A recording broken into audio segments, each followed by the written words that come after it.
오늘은 변함없는 하나님의 은혜라는 주제로 말씀을 전하겠습니다. 이스라엘의 민족의 역사를 한눈에 볼 수 있는 이스라엘 역사 박물관이 있는데, 그 박물관에 가면 우리의 발걸음을 멈추게 하는 세 마디 글귀가 있습니다. 과거를 잊지 말라, 오늘을 살라, 그리고 미래를 기대하라는 세 마디의 문구입니다. 그리고 이스라엘 민족은 우리는 한 권의 책을 의지하면서 고난과 역경을 이겨왔노라고 썼습니다. 이스라엘 민족이 그 역사 박물관에 들어서면 뜨거운 눈물을 흘리며 한때 나치에 의해서 600만 명이 학살당한 그런 위기에서도 이제는 세계의 우뚝 선 민족을 자랑하며 자부심과 자긍심을 갖는 모습을 봅니다. 우리 해오름교회의 역사는 1972년 6월 22일 하루 1년 중에 가장 낮 길이가 긴 하진날 천막을 치고 3명의 청년들과 함께 시작을 했습니다. 그 이후 숱한 고난과 역경이 있었음에도 하나님이 그때마다 붙들어 주셨고 위기가 기회가 되게 하셨습니다. 지금도 그렇게 하실 줄 믿습니다. 오늘 본문 말씀의 내용은 사도 바울이 1차 전도 여행 시에 루스드라에서 전도를 하다가 반대자들에게 돌에 맞아서 기절을 했고 죽은 줄 알았던 그들이 이 바울을 동네 밖에 내던졌는데 하나님이 다시 살려주셨죠. 고린도 교회가 이런저런 일로 다투고 싸우자 너희들이 과연 주님을 위한 십자가를 지고 있는가 깨우쳐주기 위해서 두 번째 편지를 쓰면서 자기 간증을 합니다.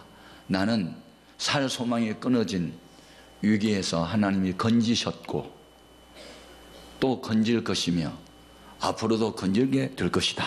이렇게 과거와 현재와 미래를 말합니다. 우리는 본문 말씀을 통해서 무엇을 깨닫는가? 첫째는 과거에 베푸셨던 하나님의 은혜에 감사해야 합니다. 받은 은혜를 헤아려 보면 감사할 것밖에 없죠. 오늘 본문 10절 상반절 같이 읽겠습니다. 그가 이같이 큰 사망에서 우리를 건지셨고는 과거입니다. 바울은 죄를 짓고 고난을 당한 것이 아니라 선한 일, 전도해서 영혼을 구원하는 일, 하나님의 교회를 바로 세우는 일을 위하여 많은 고난을 당했습니다. 때로는 돌에 맞아서 기절을도 하고 쾌장으로 맞고 감옥에 끌려가기도 하고 돌에도 맞았습니다. 그런데도 하나님이 사명에 있어서 그를 살려준 것을 생각하니까 감사했다. 그가 제1차 전도 여행 때 루스드라에 가는데 사람들이 모인 중에 나면서부터 안진병이 된 자가 바울의 말을 경청합니다. 말씀을 계속 듣는 중에 바울이 그 마음을 들여다보니까 구원받을 만한 믿음이 보인지라 베드로처럼 손을 내밀어 그를 일으킨 것이 아니라 네 발로 일어서라 한마디의 선포에 그가 발과 발목에 힘을 얻고 벌떡 일어서서 걸어가니 많은 사람들이 와 함성을 지르며 이 바울과 바나바는 사람이 아니다 신이다 해가지고 그들이 습관적으로 드린 우상 앞에 제사하듯 바울 앞에 제사를 하려고 하니까 이러지 마십시오. 제사를 받을 분은 하나님밖에 없고 우리는 하나님의 종일 뿐입니다. 이러면서 많은 유대 교도들이 기독교로 개종을 하게 되니 유대교 지도자들은 그것을 시기하고 질투해서 바울을 죽이려고 합니다. 그래서 다른 지역에 있는 유대인들까지 초청을 해가지고 돌로 바울을 쳤던 것입니다. 여러분은 전도하다가 돌에 맞아본 적이 있습니까? 교회 충성 봉사하다가 핍박받아본 경험 있어요? 예수 잘 믿으면 편안함만 있는 게 아니고 때로는 주와 복음을 위한 고난도 있는데 이 고난은 반드시 영광으로 주님이 갚아주실 것입니다. 하나님 앞에 기도했습니다. 내가 주의 뜻대로 살려고 하는데 내게 돌에 맞아서 기절도 하고 이렇게 고난을 당합니까? 그랬더니 하나님께서 응답을 이렇게 하십니다. 내가 병자를 일으키고 죽은 자를 살리고 하는 이 권능이 내게서 나온 것이 아니고 하나님께로부터 온 것인데 너 자신을 의지하지 말고 죽은 자를 살리신 하나님만 의지하기 위한 것이다. 오늘 본문 말씀 8절부터 9절입니다. 같이요. 형제들아, 우리가 아시아에서 당한 환난을 너희가 모르기를 원하지 아니하노니 힘에 겹도록 심한 고난을 당하여 살 소망까지 끊어지고 우리는 우리 자신이 사형 선고를 받은 줄 알았으니 이는 우리로 자기를 의지하지 말고 오직 죽은 자를 다시 살리신 하나님만 의지하게 하려 하심이라. 팽이는 채찍에 맞을수록 쓰러진 것이 아니라 더 바로 쓴 것처럼 그 속에 주님이 계시고 성령을 모신 사람은 고난을 당할 때 쓰러진 것이 아니라 그 고난 때문에 더 믿음이 굳건하게 서게 된 줄 믿습니다. 이 일에 대해서 우리는 감사해야 되는 것입니다. 믿음이 연약한 사람일수록 그 속에 예수님이 없고 인간의 생각만 가득 찬 사람은 고난과 역경이 오면 살아계신 하나님 날 버렸다고 생각하고 교회를 떠나거나 믿음을 포기한 경우가 많은데 그 속에 주님이 정말 계시고 성령님을 모신 사람은 이 고난은 하나님의 영광을 위한 것이다. 산통 없이 어떻게 새 생명이 태어나겠는가, 하나의 교회가 탄생되기까지 숱한 고난이 있지 하면서 교회를 세워보려고 안 믿는 영혼을 전도해 보려고 해산의 수고를 하는 것이죠. 이런 사람을 가리켜 주님을 따르는 자, 제 십자가를 지는 자, 그리스도인 예수 닮은 사람이라고 말하는 것입니다. 바울은 어려움을 당할 때마다 문제보다 크신 하나님을 의지했습니다. 오늘날도 여러분 어떤 암병에 걸렸어도 암병을 고치신 주님을 의지하십시오. 사업이 무너져도 사업을 일으킬 수 있는 능력의 주님을 더 의지하십시오. 이게 믿음입니다. 그리고 그 고난과 시련 연단을 중에서 하나님을 전적으로 신뢰하면 고난은 잠깐이고 하나님의 은혜는 영원히 지속될 것입니다. 베드로전서 5장 10절입니다. 모든 은혜의 하나님 곧 그리스도 안에서 너희를 부르사 자기의 영원한 영광에 들어가게 하신 이가 잠깐 고난을 당한 너희를 친히 온전하게 하시며 굳건하게 하시며 강하게 하시며 덜 견고하게 하시리라. 그렇습니다. 오늘에 이르는 해오름교회는 어떤 분은 40년 넘게 저와 함께 울었습니다. 어떤 분은 30년 동안 피를 흘리며 같이 섬겨왔습니다. 어떤 분은 20년, 10년 넘게. 그때 당시에 어린아이가 지금은 장가가고 시집가고 결혼해서 애를 낳으면서 여러분 부부도 함께 살다 보면 서로 맞지 않아서 이혼하고 싶을 때가 있고 어떤 분은 아예 이혼해버린 사람도 있는데 하물며 남남끼리 모인 교회가 서로 마음이 맞지 않아 교회를 떠나고 싶을 때가 얼마나 많을까.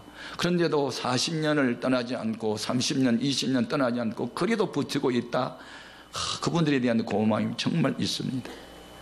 어떤 목회를 한 50년 하고 은퇴하신 목사님이 목회 초년생들을 불러놓고 목회가 뭔 줄 알아요? 그랬더니 좀 가르쳐 주세요. 그랬더니 목회라는 것은 시골 빨래터와 같은 거야. 겨울의 빨래터. 그 무슨 말입니까? 그 빨래터에 가면 큰 돌, 작은 돌, 바위도 있잖아. 그런데 여름에 홍수가 나서 물이 많이 불어나면 옛날에 보이던 돌은 다 가버리고 새로운 돌멩이가 와 있잖아. 교회는 그런 것이 안 해. 그런데 아무리 홍수가 크게 나도 떠내려가지 않은 돌이 있지. 반석은 안 떠내려가지. 큰 돌은 안 떠내려가지. 작은 돌멩이들만 골라다니지. 교회는 그런 거야. 그렇게 말했대요. 그 말이 일리가 있습니다. 그 숱한 고난 역경이 있어도 끝까지 견디는 거, 그게 반석 같은 믿음이에요. 이 돌멩이들은 다 굴러가 버려. 또 새로운 돌멩이가 와 또 돌아가고. 여러분 굴러다니는 돌멩이 되지 말고 뿌리 깊은 반석처럼 사십시오. 할렐루야. 그래서 그분들에 대한 고마움이 늘 있습니다. 예? 끝까지 견디는 사람들 너무 고마워. 그래서 우리는 이 고난과 역경 중에서도 하나님이 사망의 음침한 꼴쪽에서도 건져주신 그 하나님께 우리는 감사해야 되고, 그 고난과 역경이 이길 수 있는 유일한 길이 있습니다. 사람을 볼 때 실망을 할 수 있지만 주님을 바라보며 세임을 얻습니다. 히브리서 12장 2절 3절 같이 읽겠습니다. 믿음의 주요 또 온전하게 하신 이 예수를 바라보자. 그는 그 앞에 있는 기쁨을 위하여 십자가를 참으사 부끄러움을 개의치 아니하시더니 하나님 보좌 우편에 앉으셨느니라. 아멘, 아멘. 예수님이 무슨 죄가 있어 고난당한 게 아니잖아요. 죄인된 우리를 구원하기 위해서 그 수치와 고난을 끝까지 참으셨던 주님, 우리가 고난당할 때 주님만 바라보아야 힘을 얻습니다. 일어날 수 있습니다. 사람을 바라보면 상처가 됩니다. 실망이 됩니다. 배신감을 느낍니다. 그러나 배신하지 않은 분 주님밖에 없으니 주님을 바라보고 힘을 낼 수 있기를 바랍니다. 이것이 고난과 역경 중에 바울이 하나님께 감사했던 내용입니다. 우리는 변함없이 은혜 베푸신 주의 은혜를 두 번째 생각할 것은 하나님께 받은 은혜를 사람들에게 이제 베풀라는 것입니다. 오늘 본문 말씀 3절에서 5절 말씀을 같이 읽어봅니다. 찬송하리로다. 그는 우리 주 예수 그리스도의 하나님이시요 자비의 아버지시요 모든 위로의 하나님이시며 우리의 모든 환난 중에서 우리를 위로하사 우리로 하여금 하나님께 받은 위로로서 모든 환난 중에 있는 자들을 능히 위로하게 하시는 이시로다. 그리스도의 고난이 우리에게 넘친 것 같이 우리가 받는 위로도 그리스도로 말미암아 넘치는 도다. 고난과 역경이 컸는데 하나님이 베푼 위로와 격려도 컸다는 겁니다. 그래서 그는 고난과 역경을 이길 수 있었다는 것이죠. 역시 문제보다 크신 하나님을 그는 의지했고, 이렇게 지도자가 되기 위해서는 시련, 연단, 고난이 남달리 많았던 것은 여전히 시련과 연단과 고난 중에 있는 사람을 위로하게 하시려고. 나도 배고픈 서름을 당해봤거든요. 나도 질병의 고통을 당해봤거든요. 저도 배신의 고난을 당해봤거든요. 주님이 그렇게 하셨는데 우리라고 별 수 있겠습니까? 하고 좋은 상담자가 될 수 있는 것은 그런 큰 환난을 이겨낸 사람들이어야 환난을 당한 사람을 위로할 수 있습니다. 교회에서 문제를 일으키는 사람 가끔 있죠. 그분들을 심리적으로 들어가 보면 상처가 많습니다. 상처. 아내에게 인정받지 못한 남편, 남편으로부터 사랑받지 못한 아내, 자식으로부터 받은 상처, 이런 상처가 아물지를 못하고 여전히 상처가 상처로 남아있는 사람은 누가 조금만 건드려도 그걸 폭발합니다. 그래서 일꾼이 되기 전에 먼저 치유부터 해야 됩니다. 우리가 영적으로 건강해져야 됩니다. 그래서 자기가 치유된 사람은 과거에 부끄러운 것을 부끄럽지 않고 다 내놓습니다. 나는 이렇게 못된 인간이었습니다. 왜 자신있게 말할 수 있습니까? 그러나 지금은 아니니까요. 아멘입니까? 그래서 앞으로 그 남을 이렇게 힘들게 하고 상처 주고 자꾸 이 불만하고 원망하는 사람들 보면 불쌍히 여기십시오. 아, 저분이 상처가 많구나. 어딘 누군가로부터 상처받은 게 아직 치유가 덜 됐구나. 그렇게 해서 그를 축복하고 기도를 해줘야 됩니다. 그러면 그들도 그 상처가 치유되면 다른 사람들을 또 치유할 수 있는 사람이 되는 것입니다. 그런데 상처가 난 사람하고 자꾸 가까이 하면 자기도 또 상처가 또 납니다. 그래서 금묵자흑, 먹을 가까이만 먹물이 튀긴다고, 우리는 은혜가 많은 사람을 가까이 하고 성령 충만한 사람하고 가까이 하고 전도 많이 하는 사람을 가까이 해야 영향력을 선하게 받습니다. 나쁜 데 영향을 받으면 같이 묻어서 범죄자가 될 수 있기 때문에 언제나 우리는 성령 충만한 사람들을 주 안에서 교제해야 됩니다.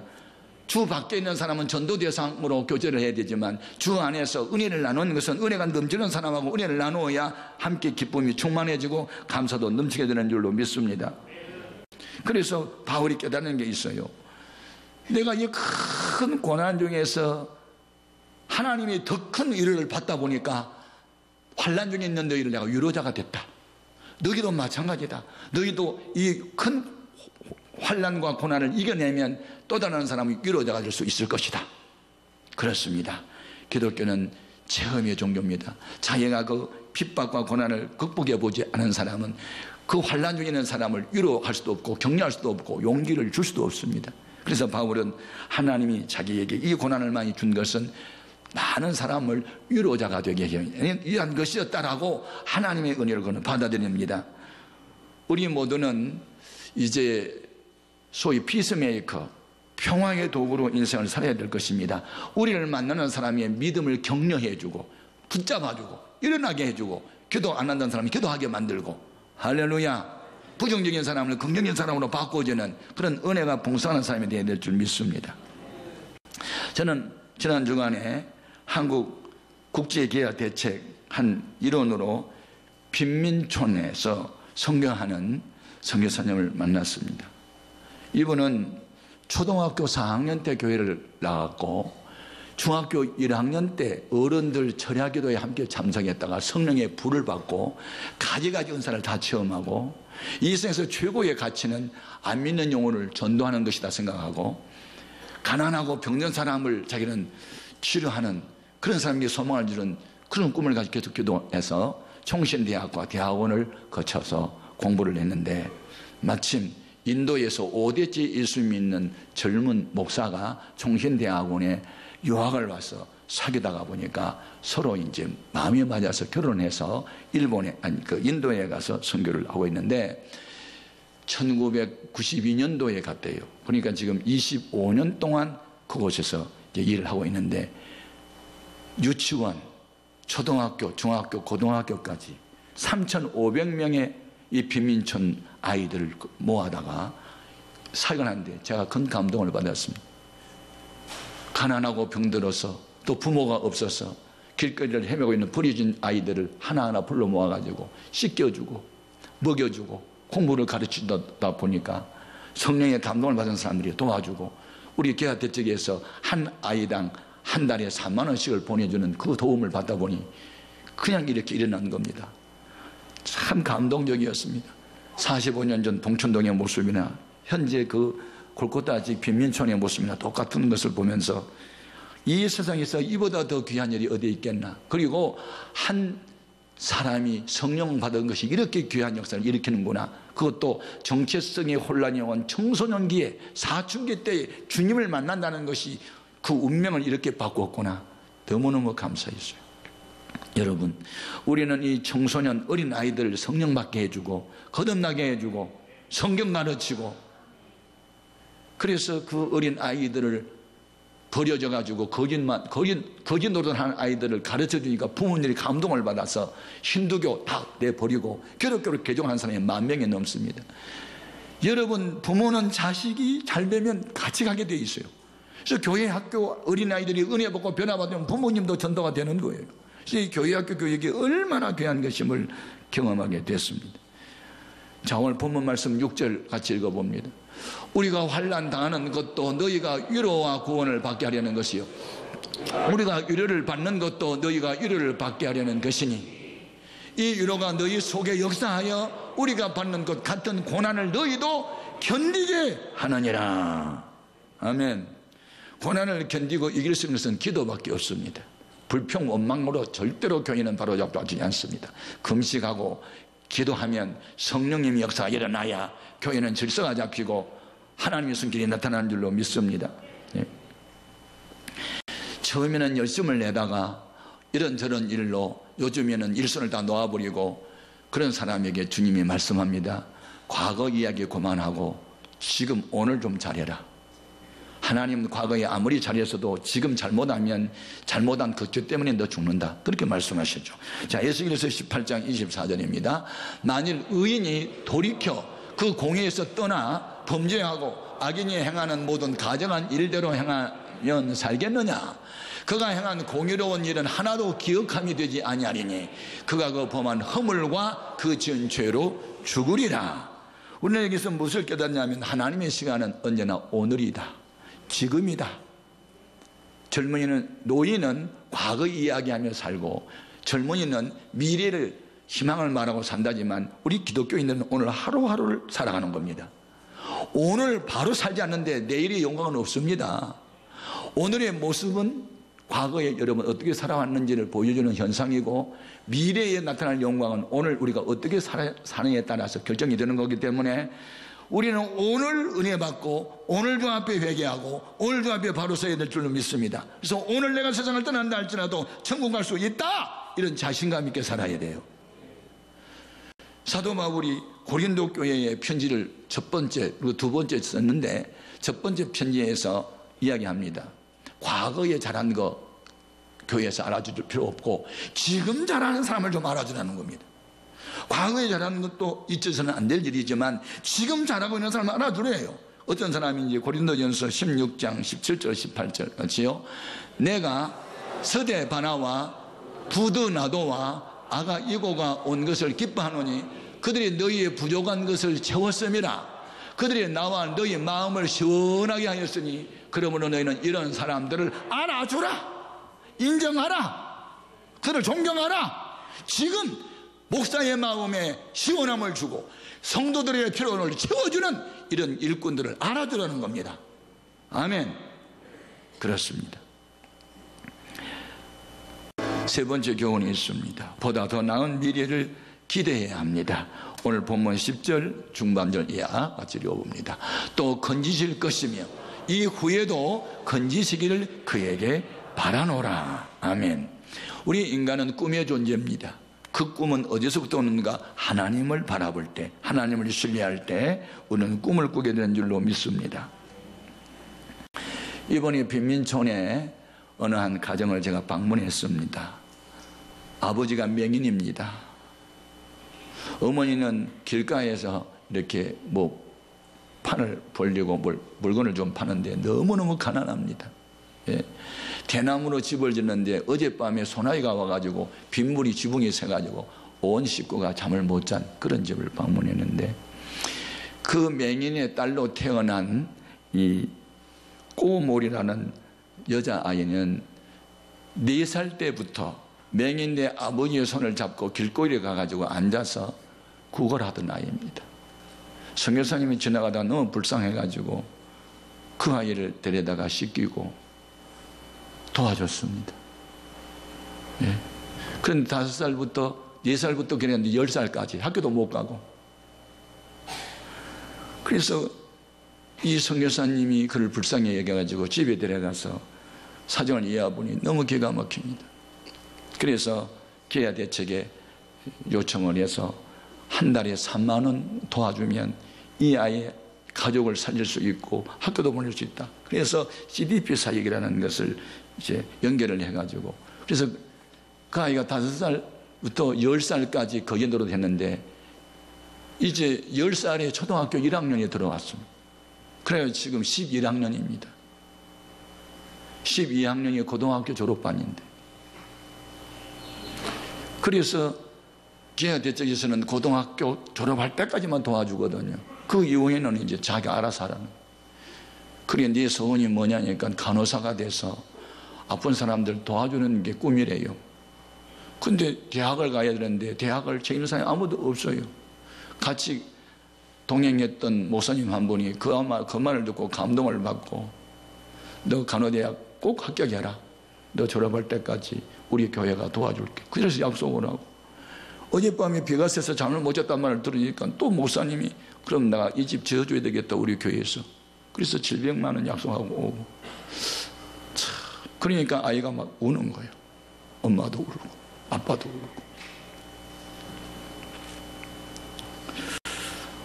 우리 주위에 강도 만난 사람에 대해서 죽어가고 있는데 그냥 모른 척 지나갑니까?